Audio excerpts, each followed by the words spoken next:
All right, let's dive into one of the wildest, most enigmatic, and, well, frankly, terrifying parts of the Bible, the seven trumpet plagues from the book of Revelation.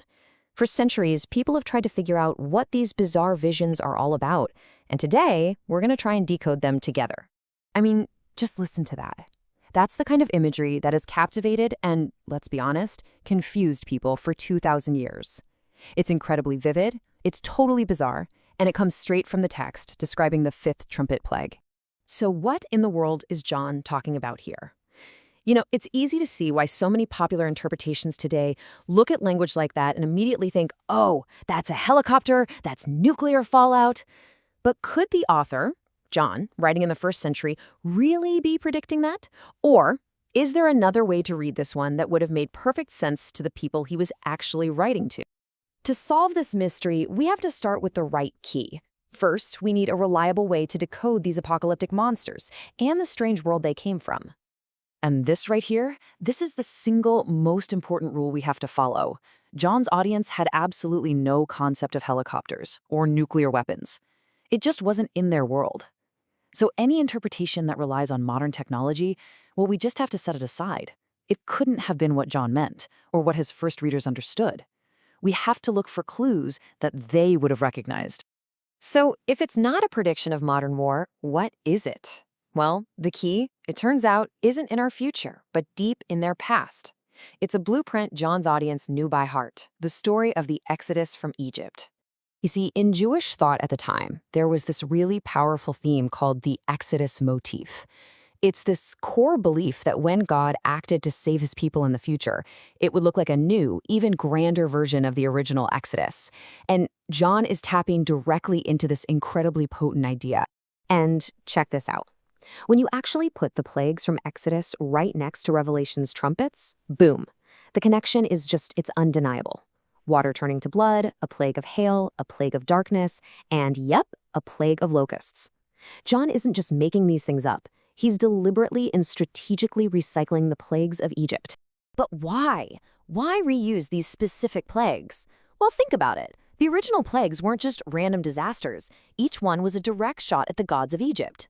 John is doing the exact same thing here. He's using that Exodus blueprint to frame his plagues as a symbolic judgment against the idols of his day, the Roman Empire and especially emperor worship.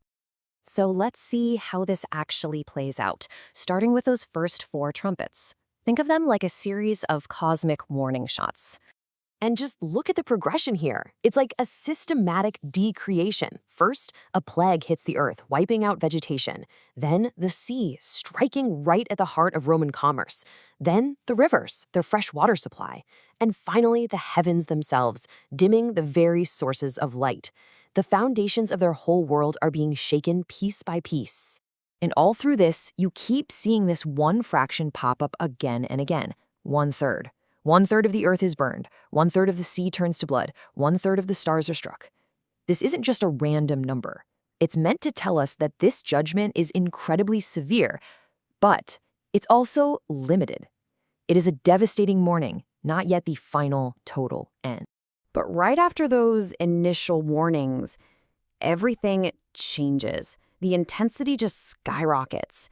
An eagle flies through the sky crying, "Whoa, whoa, whoa," basically shouting that the next three plagues are going to be on a whole other level of horrific. And this is where things get truly bizarre. This is no normal plague of locusts, not by a long shot.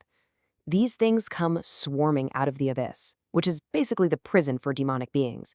Their appearance is this monstrous mashup of animals and humans. And get this, their mission isn't to kill people, but to torment them for 5 months. And they have a king leading them, a fallen angel named Abaddon, or Apollyon, which literally means the destroyer. This is a supernatural, demonic assault. And this is where John reveals this terrifying spiritual irony. The very pagan gods and demonic powers that people in the Roman Empire were worshiping, the things they looked to for security and power, those are the very forces now being unleashed to torment them. The point is that idolatry is profoundly, horribly self-destructive. Now let's talk about the sixth trumpet, because this is another big one. An angelic army of 200 million is let loose from the Euphrates River. Now again, you have to resist the urge to pull out a map. This isn't about geography. To John's first-century audience, the Euphrates was a powerful symbol. For Jews, it was the historic highway for invading armies. For Romans, it was the eastern border, home to their most feared enemy, the Parthians. Just mentioning the Euphrates would have triggered this immediate, deep-seated fear of a massive, unstoppable invasion. So when we pull all these pieces together, it becomes really clear what's happening. Revelation's plagues aren't some literal blueprint for the future. They are a powerful, symbolic warning rooted deep in the past. This right here is the key to the whole thing. It's about learning to read these chapters through first-century eyes. When we do that, we don't see modern helicopters, we see symbolic, demonic torment. We don't see nuclear fallout, we see a profound spiritual darkness. This isn't a future battle map. It's a powerful warning against the idolatry of the Roman world and a desperate, urgent call for people to repent. And the text itself tells us the ultimate tragedy, the whole point of all this horror. Even after these devastating plagues, after all that torment, John writes that the people who survived still did not repent. The wake-up call, as loud and terrifying as it possibly could be, just went unanswered. And that leaves us with one final, pretty provocative thought, right? John used the most terrifying symbols he could think of: locust plagues, scorpion stings, unstoppable armies, to warn against the destructive idols of his time.